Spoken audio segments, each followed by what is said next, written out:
Hello everyone, good morning. কেমন আছো তোমরা সবাই? আশা করছি ভালো আছো, আমরাও ভালো আছি। আজকে হলো শীতলা ঠাকুরের বার। আমার মা যাচ্ছে আর আমি যাবো একটু সেলাইয়ের জিনিস কিনতে। তো একসাথেই যাচ্ছি, আরও সবাই যাচ্ছে। তো সবাই সামনের দিকে এগিয়েছে আর আমি আর আমার মা সবসময় লেট। এই যে, তো চলো যাওয়া যাক, তোমাদেরকেও দেখাবো শীতলা মন্দিরটারে সব কিচ্ছু।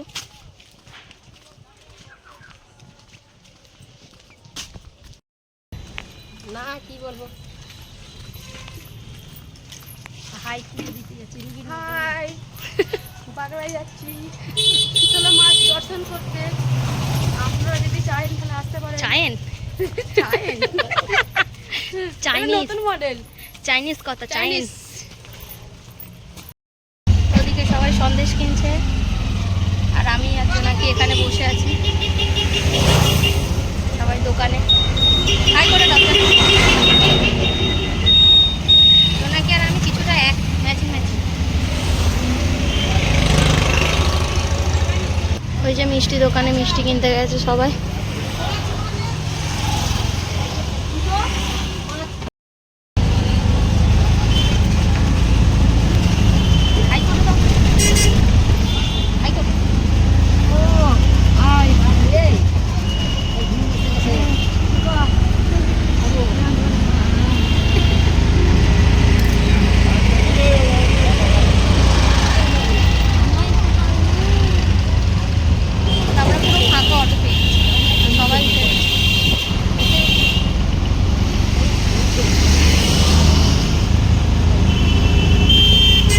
এটা হলো কিছুদিন আগের ভিডিও, তখন কিন্তু চৈত্র সেল ছিল।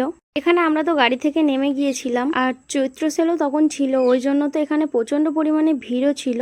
আর গাড়ি থেকে নেমে আমরা চলে যাচ্ছিলাম হচ্ছে ফলের দোকানে। এখানে কিন্তু ফল বাজার সমস্ত কিছুই আমাদের এই বাঁকড়াহাট মার্কেটে সব কিছুই পাওয়া যায়। ওই জন্য মা তো আর এখান থেকে আর নেয়নি, ওখানে চলে গিয়েছিল একেবারে ওখান থেকে কিনে আর পুজো দিতে যায়। আমাদের এখানে তো পায়েসের বার হয়ে গিয়েছিল। আর আমাদের এখানে একটা নিয়ম আছে, পায়েসের বার হয়ে গেলে তো আমাদের ওখানে যেটা বাগড়াহাট মার্কেটে ঠাকুর আছে ওখানে তো পুজো দিতে যেতে হয়। ওখানে তো সবাই পুজো দেওয়ার জন্য সব কিছু কিনছিল। আর যেহেতু আমি সেলাইয়ের কাজের জন্য গিয়েছিলাম, এখানে চলে এসেছিলাম হচ্ছে এই পিসের দোকানে, কিছু জিনিস নেওয়ার ছিল সেই জন্য। এসেই তো দেখলাম যে এখানে প্রচুর ভিড় ছিল। তো ভিড় থাকাকালীন আমি তো বাইরেটায় দাঁড়িয়েছিলাম। তারপরে যখন সবার হয়ে গেল এখানটায়, তো আমি বললাম যে আমার কি কি লাগবে। ওখান থেকে তো সব কিছু দিয়ে দিচ্ছিল। আর এখানে তো আমি দাঁড়িয়েছিলাম, আর প্রচণ্ড পরিমাণে গরম হচ্ছিল। আর আমার সেলাইয়ের যাবতীয় জিনিস সব তো আমি ওই দোকান থেকেই কিনি। তারপরে তো আমার মাকে আর সবাইকে খুঁজতে এলাম। এসে দেখলাম এখানে তো প্রচণ্ড পরিমাণে ভিড় হয়েছে। আর এখানে তো আমার মা সমস্ত ডালাগুলো সাজিয়ে নিচ্ছে। এখানে অনেক কটাই মন্দির আছে, সেইগুলোতে পুজো দিতে যাবে। তো আমি আর ভেতরটাই গেলাম না, যে মেন মন্দির শীতলা ঠাকুরের। এত ভিড় হয়েছে, তোমাদেরকে তো দেখালামই। এইটা শিব মন্দির, এই শিব মন্দিরের কাছ থেকে এসেই ভিডিওটা করলাম। আমি আর ওই পারে গেলাম না। আর এখানে কিন্তু সবাই পুজো দিতে এসেছিল। আর দেখো প্রচন্ড পরিমাণে লোক। তো এই সবেমাত্র বাড়িতে এলাম আর ওখানে প্রচুর পরিমাণে ভিড় হয়েছে, যেটা তোমাদেরকে দেখালামই। আর মা আরে ওখানে এখনো পর্যন্ত আছে, ওখান থেকে খাওয়া দাওয়া করে তারপর একেবারে আসবে।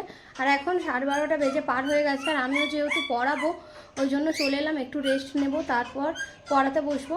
তো চলো, প্রচণ্ড পরিমাণে গরম হচ্ছে আর আজকে বিশাল গরম পড়েছে।